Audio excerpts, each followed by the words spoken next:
Aí, pessoal, novidade na área. Para quem conhece a coluna de segunda, agora estamos aqui na plataforma do YouTube.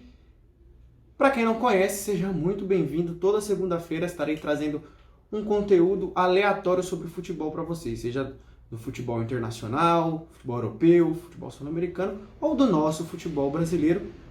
Hoje, como estreia, vou fazer uma mistura dos dois e vou falar sobre o patamar do futebol brasileiro. Então, antes de mais nada, curte o vídeo, se inscreve no canal, comenta, compartilha, vai ajudar a gente a ganhar um engajamento. Comenta se você concorda, se você discorda da minha opinião, comenta se você já conhecia a coluna e vamos lá falar sobre o patamar do futebol brasileiro. Galera, para falar sobre o patamar do futebol brasileiro, a gente tem que ter algumas coisinhas em mente. Primeira delas, a relevância da seleção brasileira para o patamar do futebol brasileiro. Segunda, os clubes, o que os clubes estão agregando ao patamar do futebol brasileiro e qual é o real patamar do futebol brasileiro. E quando eu digo real patamar do futebol brasileiro, eu vou começar de trás para frente, eu vou começar pelo final. Qual é o real patamar do futebol brasileiro? Por que a pergunta? Porque o Brasil é o segundo no ranking mundial de seleções. Exatamente, segundo. O Brasil está atrás apenas da Bélgica no ranking de pontos do futebol de seleções mundial. O Brasil está na frente da França, atual campeã do mundo e atual campeã da Nations. O Brasil está na frente da Itália, atual campeã da Eurocopa, de seleções promissoras como a Bélgica. A Bélgica está na nossa frente, mas na frente de seleções promissoras como a Espanha. Então, qual é o real patamar do futebol, da seleção? É esse mesmo?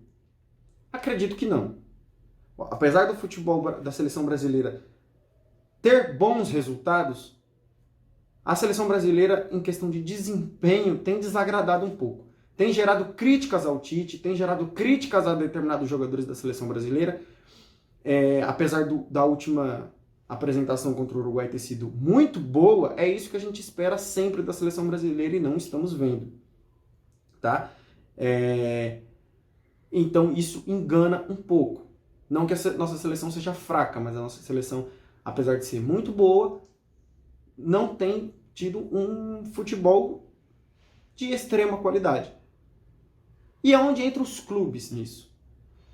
Os clubes brasileiros têm vivido um momento muito mágico no futebol sul-americano.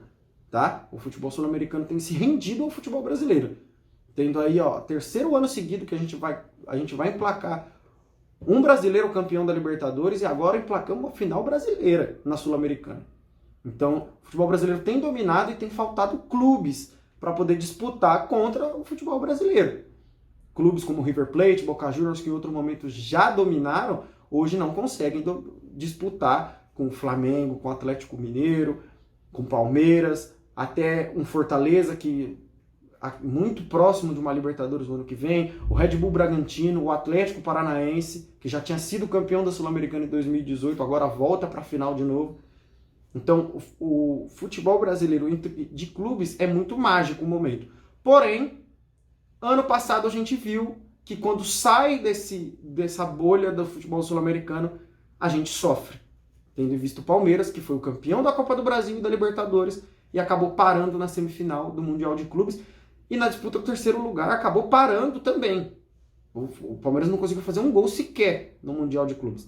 Isso não tem sido exceção, tá, galera? Desde 2012 não ganhamos mais um Mundial de Clubes e vai piorar. Tendência é que vai mudar o futebol do Mundial de Clubes. Vai mudar o formato, vai mudar o regulamento do campeonato. Mas a quem interessa esse momento do futebol brasileiro? Interessa a nós, que estamos sendo achincalhados há alguns anos com o nível técnico do futebol brasileiro. Mas esse é o ideal? Esse é o que a gente espera do nosso futebol? Acredito que o futebol brasileiro possa continuar melhorando. O futebol brasileiro se desgarrou do futebol sul-americano. Mas ainda é preciso evoluir se a gente quer chegar perto do principal futebol, da principal prateleira, que é principalmente o futebol europeu. Então o futebol brasileiro precisa continuar evoluindo. E precisa ter interesse de quem gerencia, de quem coordena. Não é mesmo? Então, para você, qual que é o atual patamar do futebol brasileiro? Deixa um comentário aqui e valeu, até semana.